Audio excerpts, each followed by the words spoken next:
Hi everyone, it's Steph from Hilltop View Journals, and today I am really excited to be taking part in another collaboration hosted by RachandBella Crafts on junk journal tips, tricks and hacks for 2023. It's such an amazing collaboration. I hope you've all been following along, and as you can see we're almost now down to the last week with just a few of us left. I know that one of my counterparts in Wales, Kerry, is actually going today, so I can't wait to check out his video a little bit later. Shemai Kerry. So today what I'm hoping to do is run through with you some tips on making the most out of your digital kits. And what I decided to focus on, as time has been a little bit short unfortunately, is how to print your digital kits out. Now, whilst I did record some of the videos prior to last week, unfortunately last week I contracted COVID and then ended up in hospital and having an emergency operation.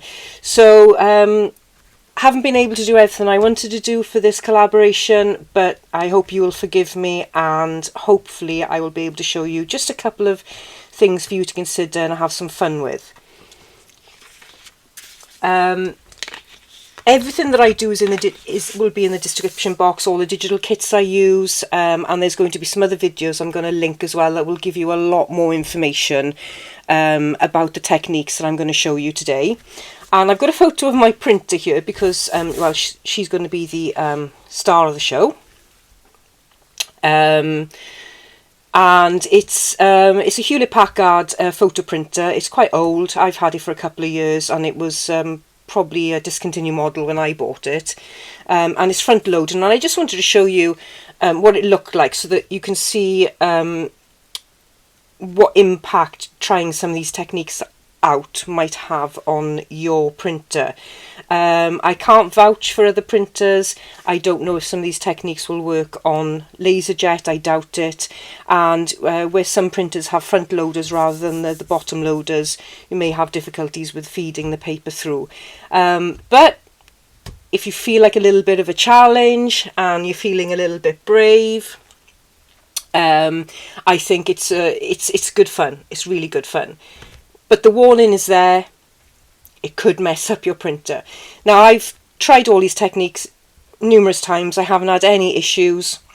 I think I had one paper jam with some tea-dyed paper. But other than that, everything's been fine. What you're going to see through a series of very short clips is kits that I have used from RachandBella Crafts, and I'll link their shop below, and a link to the digital kits. And I'm going to be running through printing on fabric, packaging paper, index cards, tissue paper, and also tea-dyed paper. And don't forget, there's loads of other things you can print on, and I'm sure that people watching this will have their own ideas, and it would be great if you could share them in the comments box below, and just let us all know your tips and tricks on how to make the best use of the digital kits that you purchase.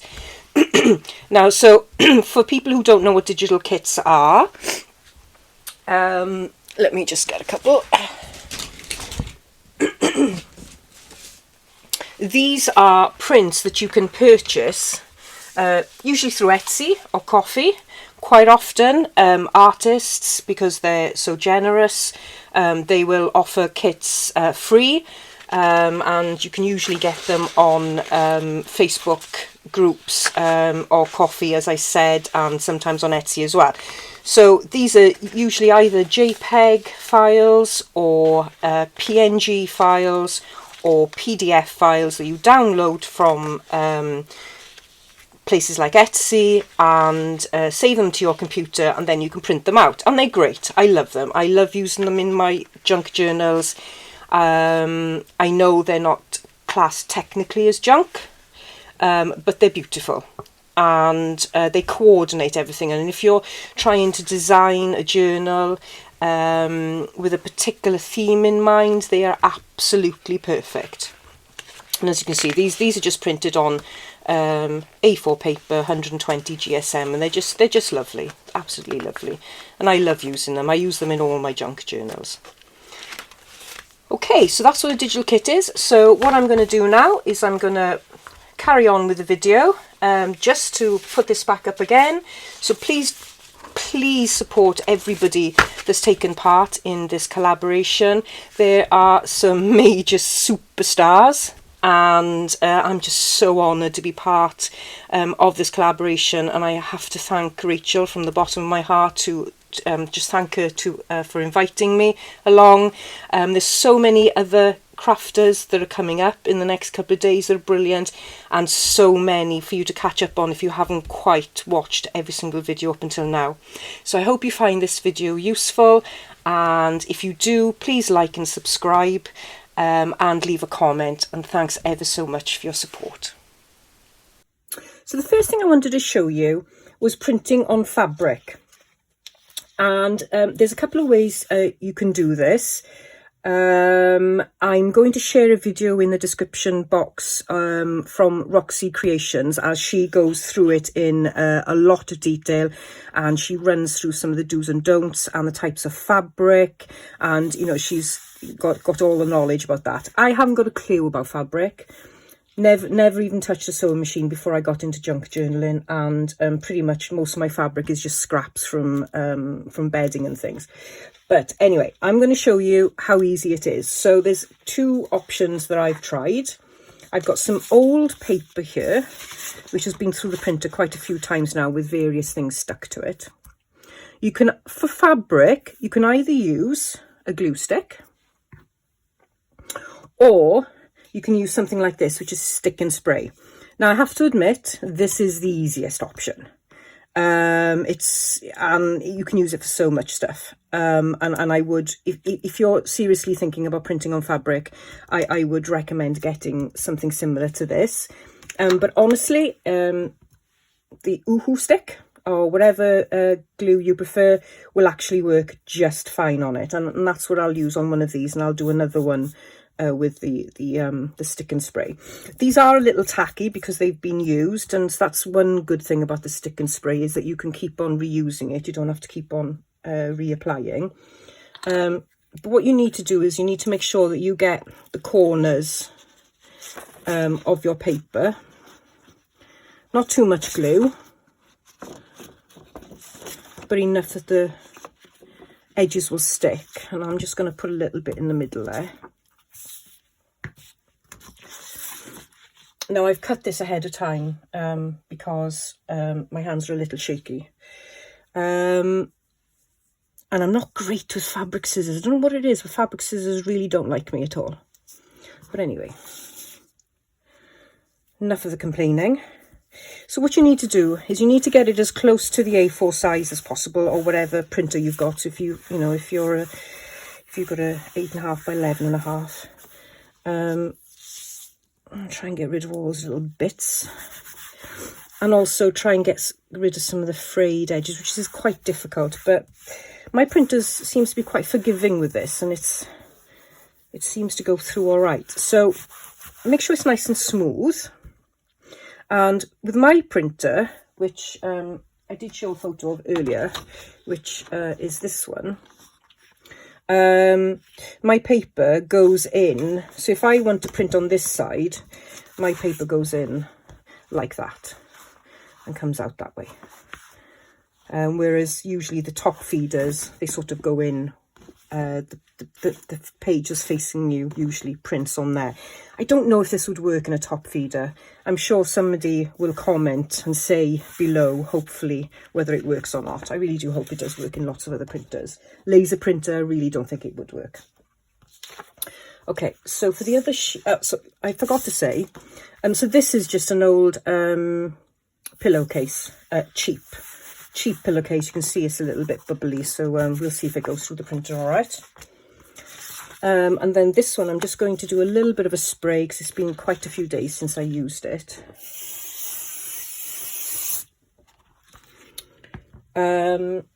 Make sure you're in a ventilated room when you spray. And again,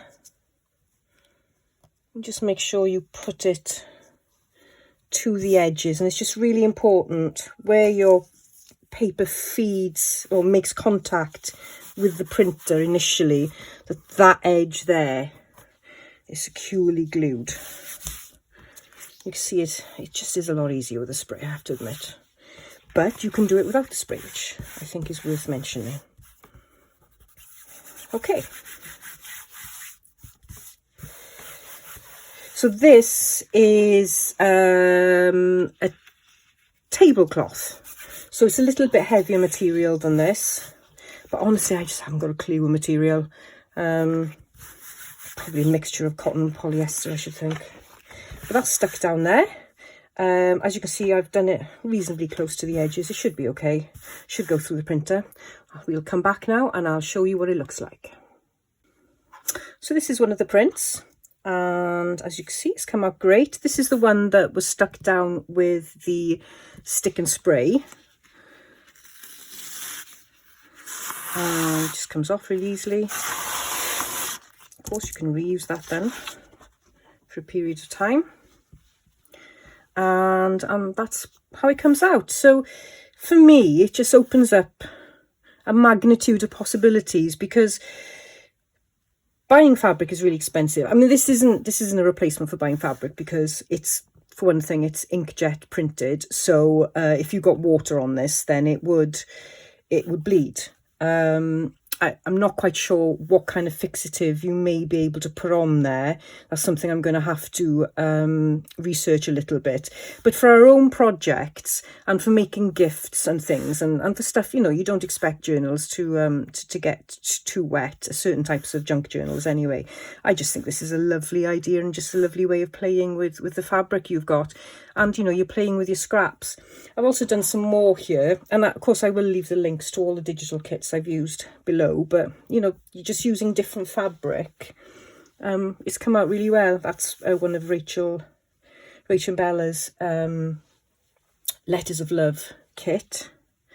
And I think this is from a Bohemian Rhapsody kit. And this one as well. And this is Shades of Spring, I believe. And it's just, I just think it's fun. And, you know, you could create some lovely patchwork journals to make. So I hope you give this one a try, because it really has been a lot of fun printing on fabric. What we're going to try now is to print on some packaging paper. So I've cut up some packaging paper already into A4. Just need to cut them in half, and these have been resting overnight in under some heavy books to get the creases out, because there's no way I'm getting my iron out. To iron some paper. Oops. Irons are for weddings and funerals. But I guess if I was rushing, I would iron them under desperation. Okay, so I am going to put these babies in my printer and see what it comes up with. Stay tuned. So here we go. So this was on the white packaging paper, and you can see it's quite light and detailed. I just think that's so nice. Oh, and I just love the brown paper. So here's an example of a kit that I've used, which is the Shades of Spring with RachandBella Crafts. So you can see the detail here, and then you can see the subtlety with the brown paper. And I just think it's such a nice variance on the digital kits. And you could use these for loads of things, from making your ephemera, using it as wrapping paper. You could use it for your book pages, you could use it, your journal signatures, you could use it as your journal covers. It's just, I just think they're just lovely.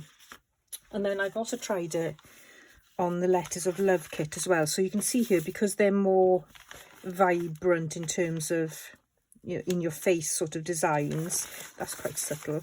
But there you are, you can see it's come through really nice. All the colours have come through. I just think it's great. So don't chuck your packaging paper. Cut it up into A4, chuck it under some books, and keep it on hand. And every now and again, just do a couple of these. My printer had no issues with this, and it also, what it will do is it'll go double. So I've got 2 sheets of packaging paper there, and I've just glued it together, and that went through fine as well, just to give it a bit more thickness. So there's that idea. And next, I'm going to try some tea dyed paper. So I've got lots of different types of tea dyed paper, and again, this has been under some heavy books, probably for a couple of days now, actually. I probably won't do the vellum because that's pretty crinkly in its current state, but I am going to give some of these a go, so watch this space. Well, I think these are lovely. Now, depending on the weight of paper that you've used, like I've used probably some 120, some 80. Also here, I think I've actually used 120, I think that is. I tried with different kits, and of course there's some variances with the way that the paper has been dyed. This is all tea dyed paper, no coffee dyed paper. But you can see it with the Bohemian Rhapsody kit from RachandBella Crafts. You can see just, you know, the colours are still really vibrant, and of course you've just got nice backing paper on the back. So it's just, I just think it looks lovely, really vintagey. So it's something for you to try. Just gives it a little bit of a twist, really.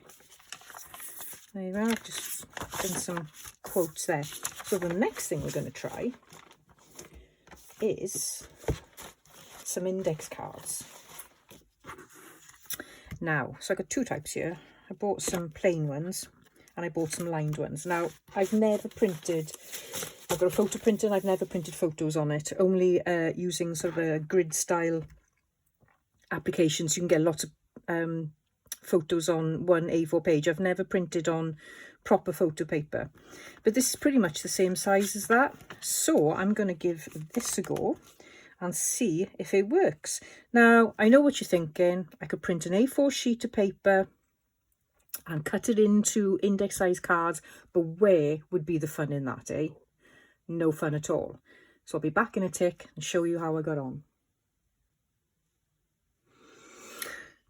So this was a little bit problematic, which is why I only did 2. So what I had to do is obviously choose the right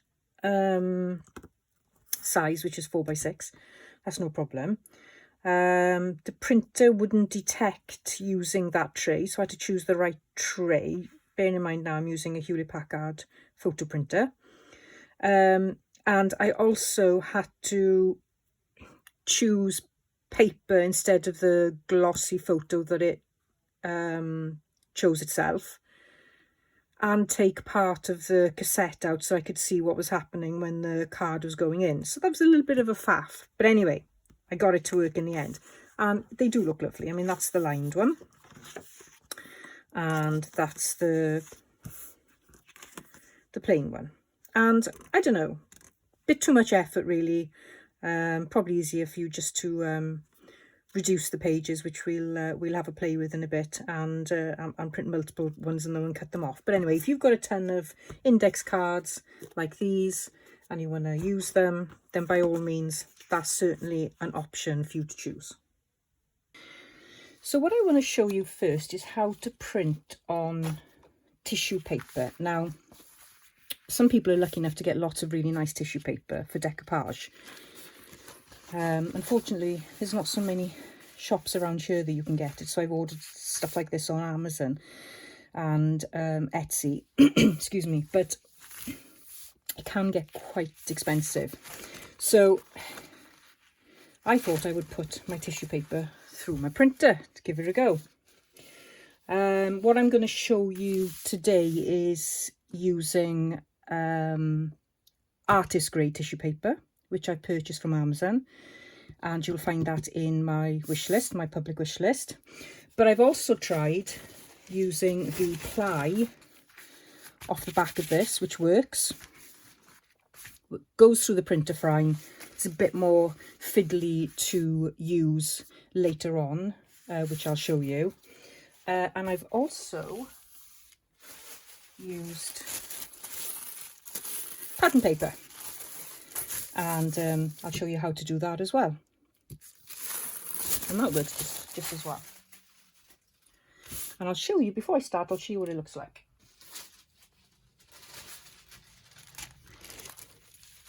These are what the prints look like on tissue paper, and I just think they look gorgeous.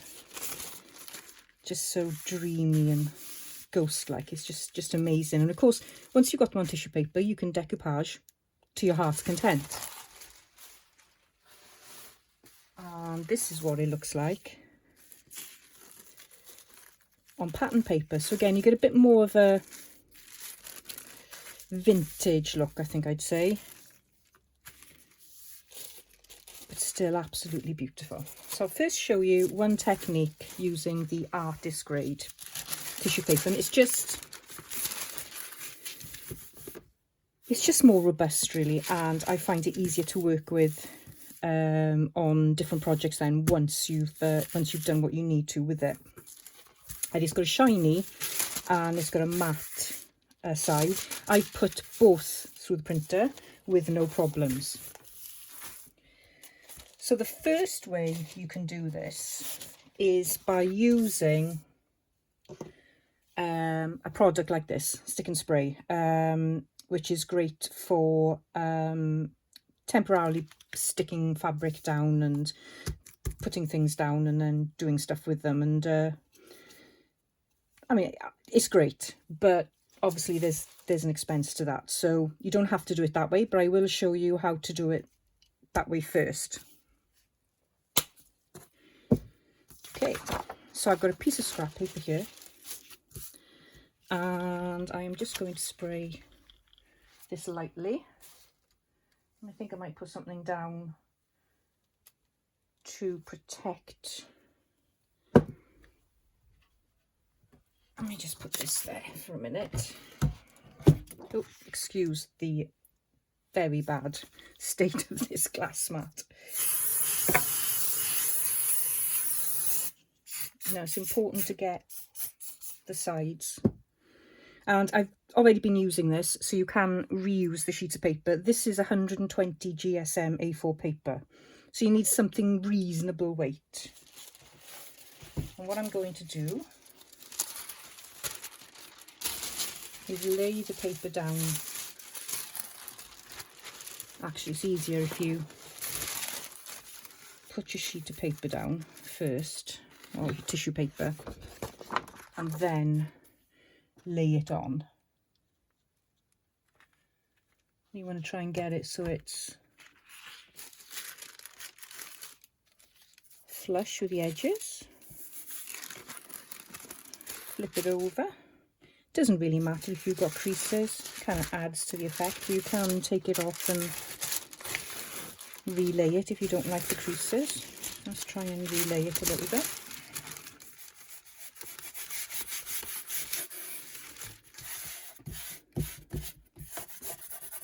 It's got a little bit in the mat, but that's okay. I should print it right.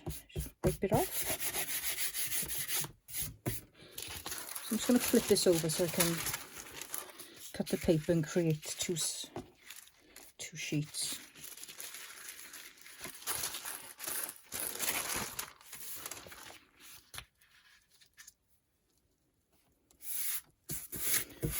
And so what I want to do is I want to cut it along there.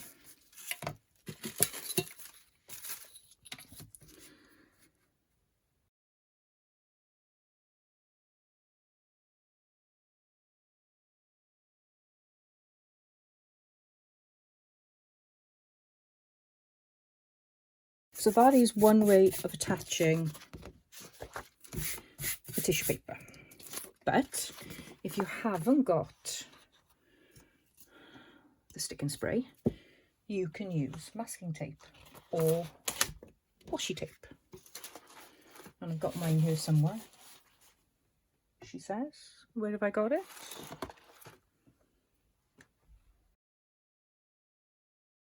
I'll use some washi tape. Okay. So when you use this method, you do need a little bit more tissue paper because you need to fold it. It's kind of wrapping round the paper.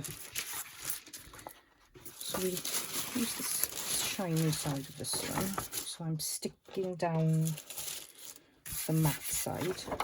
So what we need here is a little bit of an overlap of the paper to fold it over.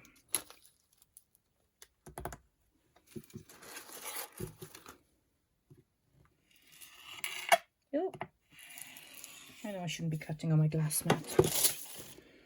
There we go. So you just fold this down, pop a little bit of washi tape on it. Make sure it's nice and flush, put that in the middle.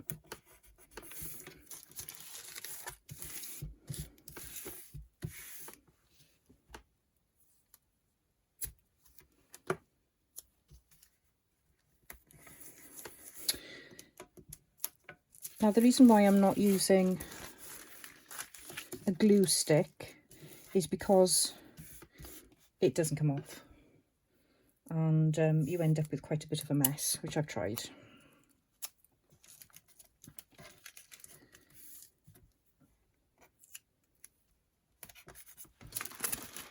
So this way takes a little bit longer, but use what you got.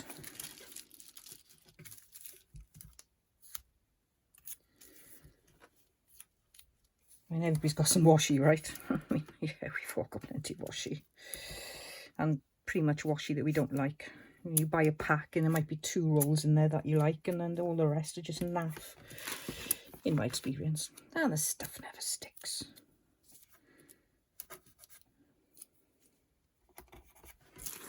Okay.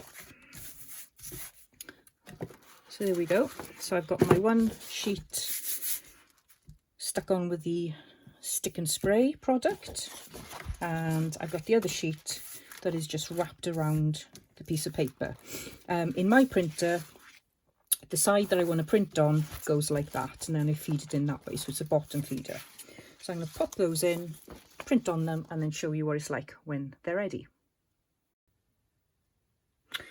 And this is what we have. So this is the one that was stuck on with the stick and spray, and this is the one that was taped on. So went through the printer absolutely fine. So it's a little bit fiddly to get off, but as you can see,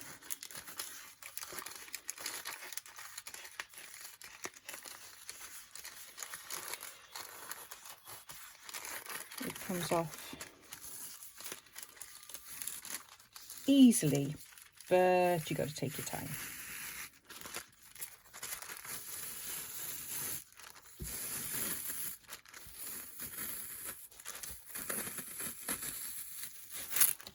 Oops.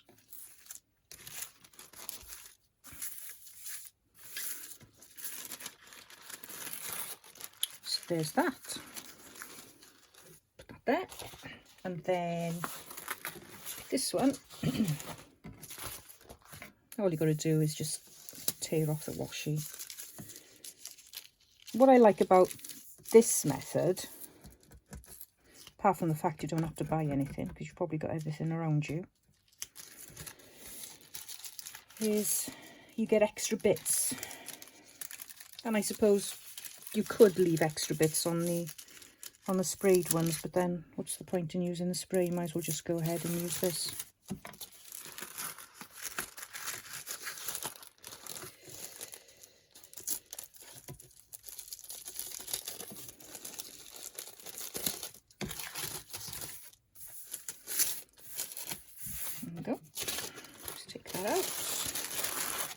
It's a bit sticky because I'd used the stick and spray on it previously. But there we are. So you have that. And what I would do is just fold in. I wouldn't bother taking the washi off. Unless, of course, you know exactly what you're going to do and you're going to use it straight away. But for now, for storage, to make sure it doesn't stick to anything, I'll just fold those across. Oh, it's fun, right? Just so much fun. Really addictive. So let's do some other stuff.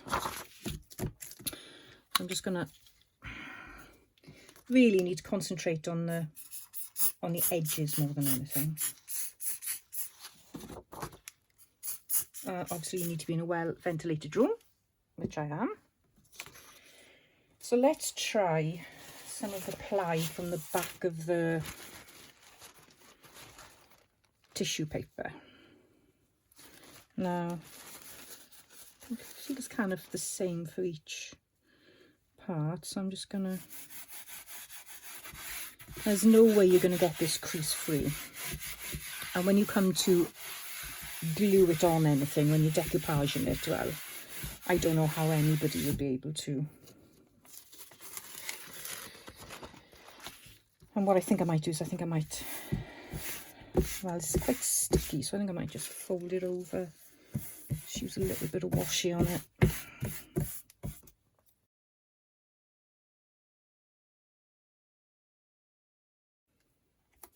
So that's ready. And then on the other one, I am going to put some pattern paper. So again, I'm just going to add a little bit of spray. If you put a fair dousing of this spray on, it'll last a couple of prints. But I'm just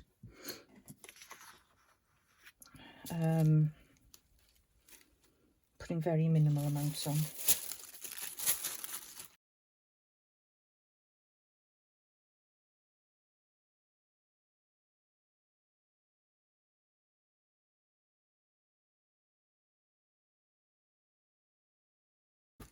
On the side that's going to be going into your printer, you need to make sure that it's fairly stuck down, because otherwise it'll fold back as it's been fed through and then you'll miss part of the print.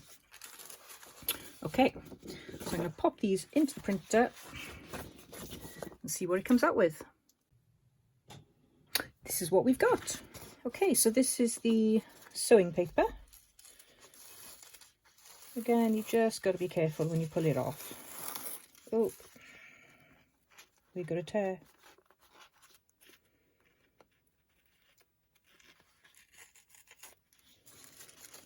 That won't matter when you use it anyway.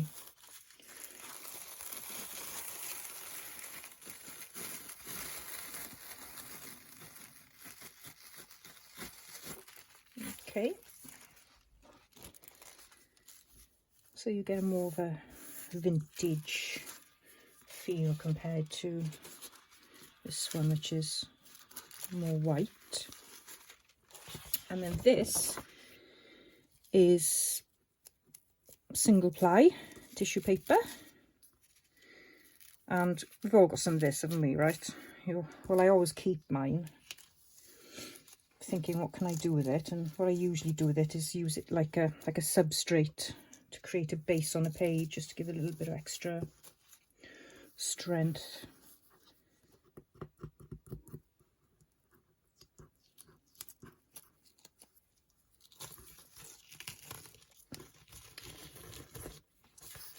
I remember we did use the sticky bits, the sticky spray on here as well, but to be honest, I don't think you need it.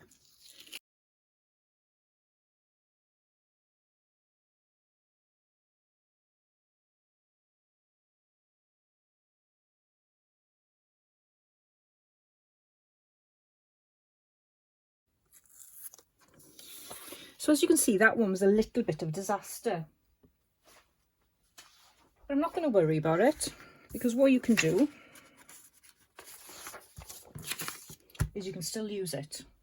And let me show you what you can do with it. So I've got a little bit of acrylic medium here. and I need a fairly gentle brush.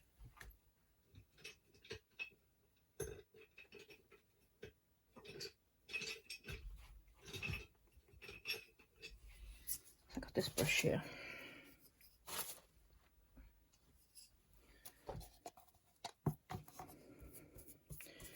I'm just going to put some acrylic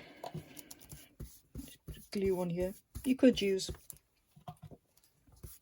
PVA, but as this is in front of me, I'm just going to put it on.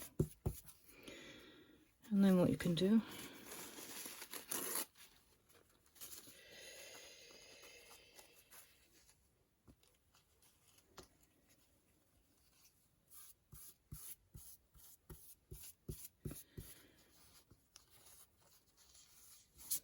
still usable.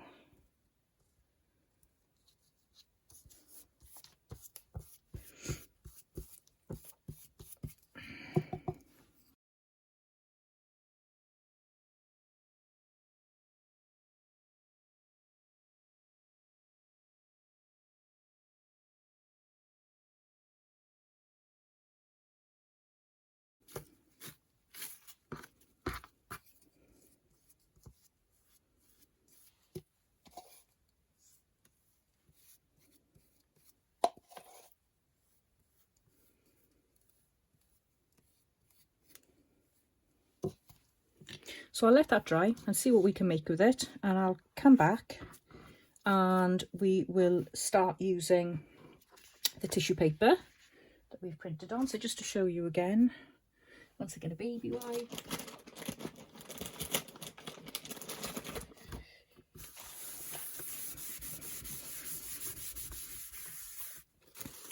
So we've got the sewing paper, and this is the artist tissue paper. I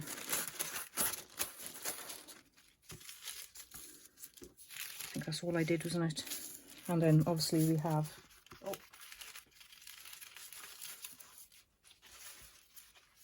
and we have this one as well, which is soaking wet, which I just need to dry. And actually I think I need a little bit more glue on there. Yeah, I'll let that dry and see how it turns out. Be back in a tick.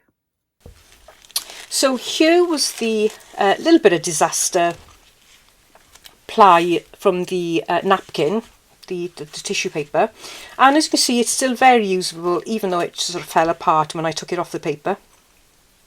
And I've glued it onto some music paper here, and yeah, I'm quite happy with that. I would certainly use that in some ephemera, make some tags. But what I wanted to show you was the difference really between using the ply and using the artist grade tissue paper. And hopefully the camera, I don't know if the camera will be able to pick all that up in the detail, but this is so much better in terms of it's smoother and it's just got a nice finish, and yeah, it just looks nice. I mean, this almost looks like it's been printed on the paper. And here's another one as well, which is just a very clear piece of tissue paper that I put on music paper. So I would encourage you, if you really want to give this a go, buy some artist grade tissue paper. I'll make sure there's some links below. It's great stuff. It's great for collage. You could use it for so many other things like stamping and collaging, all your for your art journals and things. So yeah, it's well worth the investment. So that's that. I also tried the tissue paper on some Craftex. So Craftex is a paper material. It's very much like faux leather, and it's just amazing, and I'm told you can put it through the washing machine and do all sorts of things with it. But yeah, it does feel quite leathery, and it just looks really, really nice, and I'm really looking forward to making a journal out of that. You can actually buy this in rolls as well as sheets of slightly larger A4. It's available on Amazon, and I'll make sure the link is below, but I think that just looks really, really nice and gives it a nice finish to it, so that's worth a go. What I also wanted to mention is, so I've done this one, which is one of Artymaze's digital kits, and if I show you, so I've got some of these kits here. So these are from Tim Holtz, and I do love them for collage, and they're brilliant, but they're not cheap.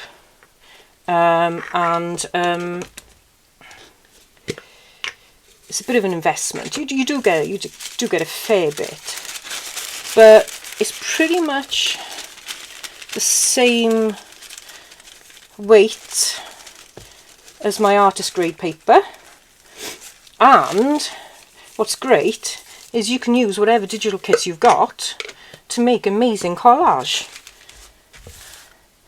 So this one was part of Artymaze's kit, which I'll link below. It's got a black and white image in it, but certainly you can create any black and white image with your printer, and then you've just got, you know, depending on how many digital kits you got, you could go on forever with collage paper. It's just amazing. So that might save you a few bob if you try that. And this is what I really did want to show you, but I'm just not well enough to actually go through the whole process today. But this is what the tissue paper looks like once it's glued onto fabric. And I'm going to link Artymaze's video. She did a very recent video where she goes through the whole process. She uses a commercial type of tissue paper from Tim Holtz, I think it is, and she makes a journal cover, and she shows you how she glues, how she waters down the glue, the type of fabric, and what the processes she goes through to get it looking like this. But genuinely, apart from the time it takes to dry, this is so easy, and what you end up with is something like this, which I just think is lovely. It's almost leather-like and so tactile and soft. And all I've done here is I've just used one of these, and I've sewn a sheet of paper. Now Artymaze actually uses some, I think she uses some interfacing material in between, and I would certainly recommend that as well. I think on hindsight, I think having maybe you know, some padding or something in between the backing fabric and this, it would make it more softer again. But as this is for me, I don't really mind. You know, it's my daily journal. I'll only be using it for a month or so. But yeah, so that's what you can make from this technique, and I just think it's brilliant. I just absolutely love it. I'm just going to do more of it because, you know, I've got tons of digital kits, and I just think it's so lovely. The one other thing I was going to suggest that you do is print your digital kits in miniature size. Use the reduce option on your printer. So my printer, it asks you how many prints you want per page. So the more prints I have per page, the smaller the printing is. And what you can do then is you can make, I'm just going to try and find that. So here's this one. You can make some lovely collage pieces for your collages or clusters. So I just see that's a whole page, and you can see that matches in with that. And here we are, got a little postcard there. Let's have a look here. What else have I got? I will do a tutorial on this when I'm feeling a little bit up to it. But yeah, so these are actually whole pages, and I've used them just reduced pages, which are great fun to use. And you can, that's another page. So you can just make so many different things with your digital kits. So I hope that just by showing you just a few little techniques, that you will have a go. Be brave. Don't blame me if your printer goes horribly wrong, But if you've got an inkjet printer, and I think if it's forward printing, if it takes the paper from the front, then I really think you can give some of these techniques a go. I'd love to know how you get on. Please leave comments in the box below, and if you've also got any tips and tricks to do with printing digital kits out, it'd be great if you could share them with the crafting community. Thank you so much for your time, and I really hope you've enjoyed this collaboration. A big thank you to Rachel from RachandBella Crafts, who just has so much energy to organise these collaborations, and thank you to all the amazing, wonderful artists that have taken part and just shared their knowledge with us. It's just great. It's a wonderful community to be part of. So yeah, I'm going to finish on that, and happy crafting.